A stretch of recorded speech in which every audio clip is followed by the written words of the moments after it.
മാമിനെ ചുമ്മാ പുറത്താക്കാൻ പറ്റില്ല ഒരാളെ. അത് ഇങ്ങനെ ഒരു പ്രിൻസിപ്പൽ സ്ഥാനത്തിരിക്കുന്ന ഒരു വ്യക്തിയാണ്. അപ്പം അതിൻ്റെ നടപടിക്രമങ്ങൾ അനുസരിച്ച് വേണം മാമിനെ പുറത്താക്കാൻ. മാമിനൊരു നോട്ടീസ് കൊടുക്കണം, മാമിൻ്റെ സൈഡ് കേൾക്കണം, മാമിനെ എന്തിന് പുറത്താക്കുന്നു എന്ന് കാണിക്കണം. അതൊക്കെ ചെയ്താലേ ശരിക്കും രാജിയാവുള്ളൂ. അല്ലെങ്കിൽ ചുമ്മാ പുറത്താക്കി ഒരു കോളേജിൻ്റെ പ്രിൻസിപ്പളാണ്, അല്ലാതെ ഒരു ചുമ്മാ ഒരു കൂട്ടത്തിലിരിക്കുന്ന ഒരാളെ പുറത്താക്കുന്ന പോലെ എളുപ്പമുള്ള കാര്യമല്ലല്ലോ.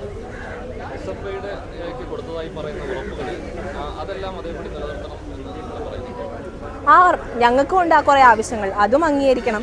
അവരെ പോലെ തന്നെ ഞങ്ങൾക്കും 13-17 ആവശ്യങ്ങളുണ്ട്, അതും അംഗീകരിക്കണം. പ്രിൻസിപ്പളുടെ രാജ്യം അല്ല ഏകദേശം അതുപോലെ തന്നെയുള്ളത്. അതിനേക്കാളും കുറച്ചും കൂടി ആവശ്യങ്ങൾ ഞങ്ങൾക്കുണ്ട്. ഹോസ്റ്റലേഴ്സിൻ്റെ കാര്യങ്ങളൊന്നും വ്യക്തതയോടുകൂടി അല്ല അതിൽ പറഞ്ഞേക്കുന്നത്. പിന്നെ വേറെ പല കാര്യങ്ങളും SFIക്ക് ഇല്ലാത്ത കുറേ കാര്യങ്ങളും കുറച്ചും കൂടി ഞങ്ങൾക്ക് ആഡ് ചെയ്യാനുണ്ട്.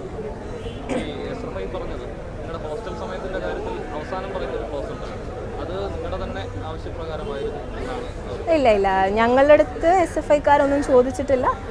ഞങ്ങളുടെ അടുത്ത് അങ്ങനെ ഒരു ചർച്ച വന്നിട്ടില്ല. എല്ലാം തീർന്നു കഴിഞ്ഞ് ഇതാണ് ഞങ്ങൾ നിങ്ങൾക്ക് വേണ്ടി നേടിയെടുത്തത് എന്ന് പറഞ്ഞിട്ട് വന്നപ്പോൾ ഞങ്ങൾക്ക് സമരം നിർത്താൻ തോന്നിയില്ല. കാരണം ഒരു ചർച്ചയിൽ പോലും മാനേജ്മെൻറ്റുമായിട്ടുള്ള ചർച്ച കഴിഞ്ഞ് അതിൻ്റെ അവസാന ഘട്ടത്തിലെത്തിയപ്പോൾ പലരെയും ഇവിടെ ബന്ധപ്പെട്ടു എന്ന് പറയുന്നു. അന്നേരവും ഞങ്ങളെ വിളിക്കുന്നത് ചർച്ച കഴിഞ്ഞ് എന്തൊക്കെയാണ് കാര്യങ്ങളെന്ന് പറയാനാണ്. അങ്ങനെ പോയിട്ട് കാര്യമില്ലല്ലോ. ഞങ്ങൾക്ക് ആവശ്യങ്ങളില്ലേ, ഞങ്ങൾ ആദ്യം അത് അംഗീകരിച്ചതിന് ശേഷമല്ലേ. ചർച്ച ബഹിഷ്കരിച്ചതിൻ്റെ കാരണം ഇതായിരുന്നു. ആദ്യത്തെ ദിവസം മാനേജ്മെൻറ്റ് കൃത്യമായ ഒരു കാലാവധി ഒന്നും പറഞ്ഞിരുന്നില്ല, ഒരു വ്യക്തതയില്ലായിരുന്നു ആ ചർച്ചയ്ക്ക്. അതുകൊണ്ടാണ് SFI ഒഴികെയുള്ള ബാക്കി എല്ലാ വിദ്യാർത്ഥി പ്രതിനിധികളും അതിൽ നിന്നും മാറി നിന്നത്. അതിനുശേഷം പിന്നീട് ഇത്തരം ഒരു ചർച്ച നടക്കുമ്പോൾ, ഈ ഒരു അവസാന ഘട്ടത്തിലേക്ക് കൊണ്ടുപോകാം എന്നുള്ളൊരു രീതിയിലുള്ളൊരു ചർച്ച നടക്കുമ്പോൾ അത് ഞങ്ങളെയും കൂടെ അറിയിക്കണ്ടേ.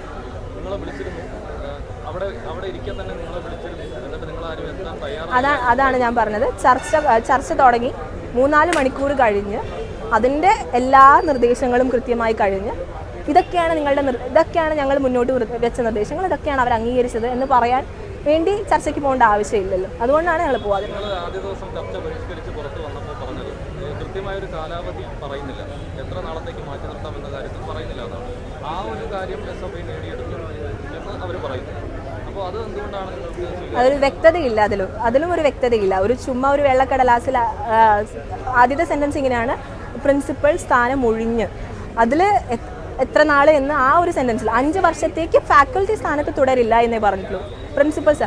അതൊക്കെ ഇനിയും മാം എന്ന് പറയുന്ന വ്യക്തിക്ക് ലീഗൽ റൈറ്റ് ഉണ്ട്, അതിനെ ചലഞ്ച് ചെയ്യാൻ പറ്റും. ഈ സാധനം എവിടെ കൊണ്ടുചെന്നാലും ചലഞ്ച് ചെയ്യാൻ പറ്റും. ഞങ്ങളുടെ റൈറ്റിനേക്കാളും കൂടുതൽ ആ ഒരു കാര്യത്തിലൊന്നും ഒരു വ്യക്തതയില്ല, ഒന്നിനും ഒരു വ്യക്തതയില്ല. അതുകൊണ്ടാണ് ഒരു കാലാവധിയുടെ കാര്യം അവരുടെ അടുത്താണ് പറഞ്ഞത്, ഞങ്ങളുടെ അടുത്ത് പറഞ്ഞില്ല. അതൊന്നും ഞങ്ങൾ അംഗീകരിക്കാം, ഞങ്ങൾക്കൊരു സമയം തന്നില്ല ഇതിനൊന്നും. അവരെല്ലാം കഴിഞ്ഞ് വേഗം പോയി. ഞങ്ങൾ സമരം ചെയ്യുന്ന വിദ്യാർത്ഥികളല്ല, അപ്പം നമ്മൾ സമരം അവസാനിപ്പിക്കുക എന്നുള്ളത് ഞങ്ങളുടെ മാത്രമല്ല അവരുടെയും കൂടെ ഉത്തരവാദിത്തമാണ്. ഞങ്ങൾ ചർച്ചയ്ക്ക് റെഡിയാണ്, ഞങ്ങളെ ചർച്ചയ്ക്ക് വിളിക്കട്ടെ.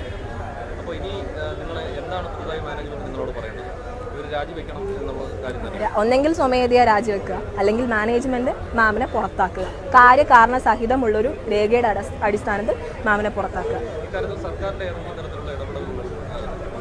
സർക്കാരിൻ്റെ ഇടപെടൽ ഞങ്ങൾ പ്രതീക്ഷിക്കുന്നു. കാരണം വിദ്യാഭ്യാസ മന്ത്രി പോലും ഉടനടി പ്രതികരിക്കാം അല്ലെങ്കിൽ നടപടി എടുക്കാം എന്ന് പറഞ്ഞിട്ട് കുറച്ച് നാളായി, ഇതുവരെ നടപടികളൊന്നും എടുത്തിട്ടില്ല.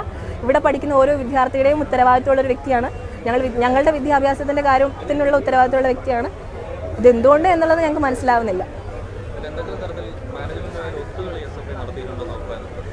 അതിനെക്കുറിച്ചല്ല ഞാനല്ലല്ലോ പ്രതികരിക്കേണ്ടത്. ഞങ്ങൾക്ക് അങ്ങനെ തോന്നിയിട്ടുണ്ടോ എന്ന് ചോദിച്ചാൽ ചെറിയ രീതിയിൽ തോന്നിയിട്ടുണ്ട്. കാരണം ഒരു പെട്ടെന്നൊരു ചർച്ച ഇന്ന് തീർത്തേ പറ്റൂ എന്നൊരു തോന്നൽ അതിൽ ചെന്നു, അവിടെ കഴിഞ്ഞു, അങ്ങ് പോന്നു. അതിലൊരു എന്താ പറയുക, ഒരു വ്യക്തത വരാത്തതുപോലെ. ഇതിന് അവസാനിപ്പിച്ചേ പറ്റൂ എന്നുള്ള നിലയിൽ 5 പേരാണ് പോയത്. അതിൽ ഞങ്ങളുടെ കോളേജിൽ പഠിക്കുന്ന ഒരു വ്യക്തിയുള്ളൂ. സ്റ്റേറ്റ് കമ്മിറ്റിയിൽ നിന്ന് 2 പേര്, ഡിസ്ട്രിക്ട് കമ്മിറ്റിയിൽ നിന്ന് 2 പേര്, ഞങ്ങളുടെ കോളേജിൽ ഒരു കുട്ടി. അപ്പോൾ അതൊക്കെ എന്തൊക്കെയോ ഒരു നാടകം പോലെ. ഇല്ല, സമരം അവസാനിപ്പിച്ച് ക്ലാസ്സുകൾ തുടങ്ങട്ടെ. ഞങ്ങൾ സമരം അവസാനിപ്പിക്കാൻ റെഡിയാണ്. ഞങ്ങളുടെ ആവശ്യങ്ങളെല്ലാം അംഗീകരിച്ചു കഴിഞ്ഞാൽ ഞങ്ങൾക്കും ക്ലാസ്സിൽ കയറണം, ഞങ്ങൾക്കും പഠിക്കണം. അതൊക്കെ ഞങ്ങളുടെ ആവശ്യമാണ്, ഞങ്ങളുടെ ആഗ്രഹമാണ്. പക്ഷേ ഞങ്ങളുടെ ആവശ്യങ്ങൾ അംഗീകരിച്ച് കിട്ടണം. ക്ലാസ്സിൽ വരുന്ന അല്ലെങ്കിൽ കോളേജിലേക്ക് കയറാൻ പോകുന്ന ഒരു കുട്ടീനെ ഞങ്ങൾ തടയാറില്ല. ആഗ്രഹമുള്ളവർ പഠിക്കട്ടെ. പക്ഷേ ഞങ്ങളുടെ കൂടെ നിൽക്കുന്നവരാണ് എല്ലാവരും.